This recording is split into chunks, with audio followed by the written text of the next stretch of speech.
श्रीराम जय जय राम। श्रीराम जय जय राम। श्रीराम जय जय राम। 71 அயோத்தியில் வரவேற்பு. மணமக்கள் கூட்டம் அயோத்தியின் அருகே வந்தடைந்ததும் அறிவிப்பு முழக்கமாக நகதாக்கள் ஒலி பெருக்கின. டோல்கள் வாசிக்கப்பட்டன. பேரிகள் சங்குகள் பேரிரைச்சலிட்டன. யானைகள் குதிரைகள் பிளிரின. குறிப்பு உணர்த்தும் ஒலிகளை ஜாலர்களும் டிண்டிமங்களும் முழங்கின. ஷெனாய் வாத்தியம் இனிய ராகம் இழைத்தது. மணமக்கள் வருகிறார்கள் என்று கேள்விப்பட்டவுடன் அயோத்தி நகர மக்கள் மகிழ்ந்தனர். எல்லோரும் மெய் சிலிர்த்தனர். அனைவரும் அவரவர் வீடுகள், கடைகள், சந்துகள், நார்ச்சந்திகள், நகர வாசல்களை வெகுவாக அலங்கரித்தனர். சந்துகள் அனைத்திலும் அரகஜா தெளிக்கப்பட்டது. ஆங்காங்கு அழகான பந்தல்கள் போடப்பட்டன. தோரணங்கள், வெற்றி கொடிகள், பாவட்டாக்கள் மண்டபங்களிலும் கடை வீதிகளிலும் அலங்கரித்தன. அவற்றின் விமரிசையை வர்ணித்து மாளாது. குலைகளுடன் பாக்கு, வாழை, மா, கமுகு, மகிழ, தமால மரங்கள் நடப்பட்டன. அப்படி நடப்பட்ட மரங்களில் பழங்கள், பூக்கள் அங்கே உதிர்ந்தன. மரங்களுக்கு இரத்தினங்களால் பாத்திகள் அழகாக அமைக்கப்பட்டன. பலவிதமான மங்கள கலசங்கள் வீடுகள் தோறும் அலங்கரித்து வைக்கப்பட்டன. ரகு வீரனின் நகரத்தை பார்த்து பிரம்மா முதலிய தேவர்கள் பொறாமைப்பட்டனர். அப்பொழுது அரண்மனை பேரழகு பெற்று மிளிர்ந்தது. அதன் அமைப்பை கண்டு மன்மதனின் மனமும் மோகித்தது. நற்சகுனங்கள், மனக்கவர்ச்சி, செல்வச் செழிப்பு, ஆனந்தம், மன நிறைவு, உற்சாகம் பல விதங்களில் புரண்டது. அவை எல்லாமே அழகான திருமேனி எடுத்து அரண்மனையில் பரவிவிட்டனவே. ராமனையும் சீதையையும் பார்ப்பதற்கு யாருக்குத்தான் ஆவல் இருக்காது சொல்லுங்கள். சுமங்கலி பெண்டீர் தமது அழகினால் ரதி தேவியை தலைகுனியச் செய்யும் அழகு படைத்து கூட்டம் கூட்டமாக வரவேற்க சென்றனர். எல்லோரும் அழகிய மங்கள பொருட்கள் ஆரத்தி தயாரித்து கொண்டனர். பாடினர், ஆடினர்.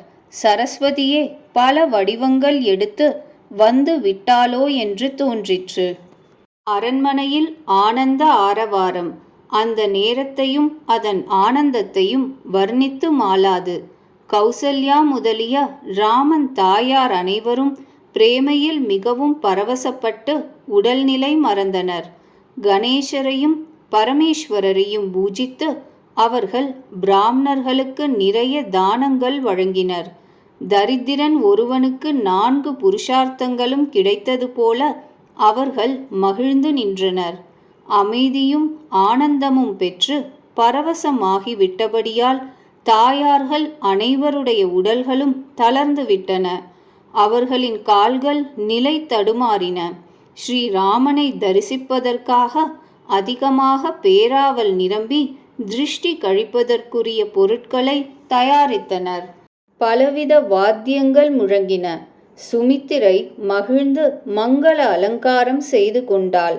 மஞ்சள், அருகம்புல், தயிர், துளிர், மலர், பாக்கு, வெற்றிலை முதலிய மங்கள மூல பொருட்கள், முனைமுறியாத அரிசி, முளைகள், கோரோச்சனை, பொறி, துளசி கொத்துக்கள் எல்லாம் சேர்க்கப்பட்டன. பல நிறங்களில் சித்திரங்கள் எழுதப்பட்ட மங்களமான ஸ்வர்ண கலசங்கள், மண் பாண்டங்கள், மன்மதனுடைய பட்சிகள் கூடுகட்டி இருக்கின்றனவோ என்று தோன்றின. சகுனத்திற்குரிய நறுமணமுள்ள பொருட்களை வர்ணித்து மாளாது.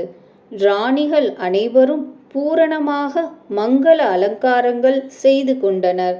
பலவிதமான ஆரத்திகள் தயாரித்து கொண்டு ஆனந்தமாக இனிய மங்கள பாடல்கள் பாடுகின்றனர்.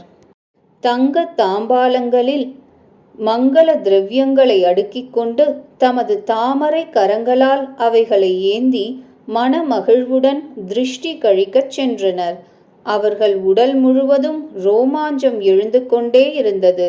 நறுமண தூபத்தின் புகை மழைக்கால மேகங்கள் முட்டி மோதி வருவது போல ஆகாயமெங்கும் மண்டியது.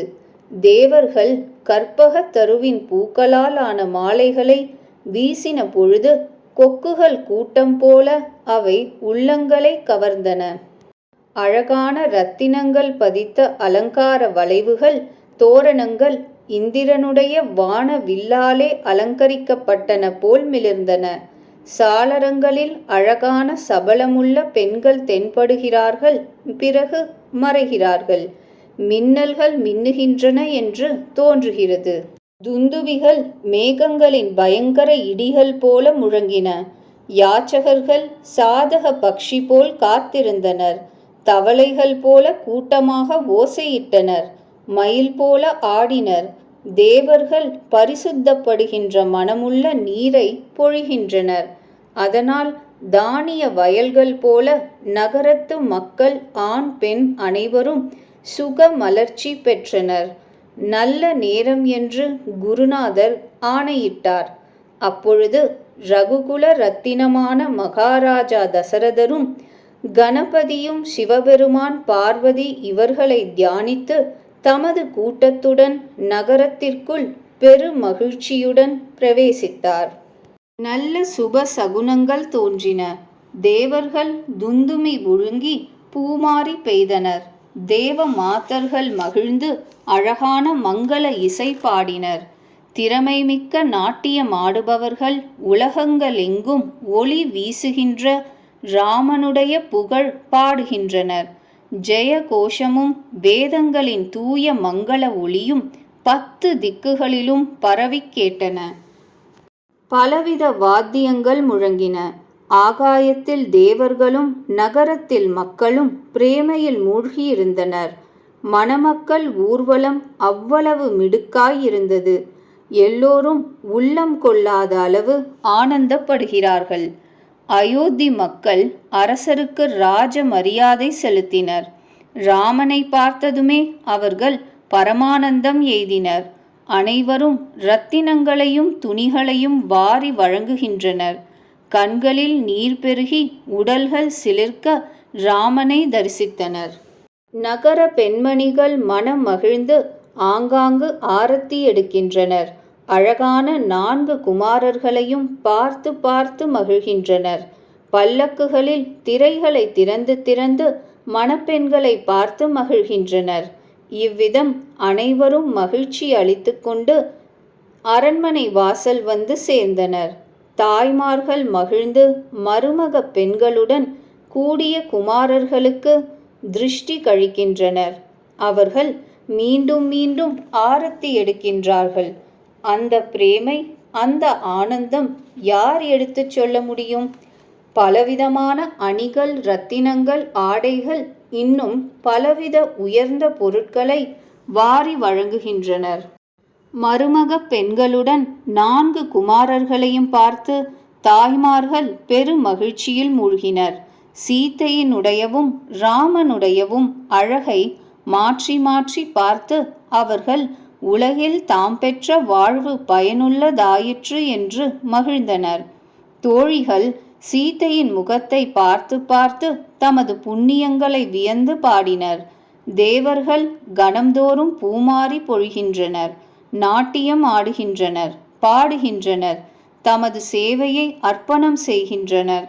4 மனம் கவர்கின்ற ஜோடிகளை பார்த்து சரஸ்வதி உவமைகள் அனைத்தையும் தேடி பிடித்து ஒத்து பார்த்து ஒரு உவமை கூட பொருந்தவில்லையே, அவையெல்லாம் துச்சமானவை என்று கண்டு கொண்டாள்.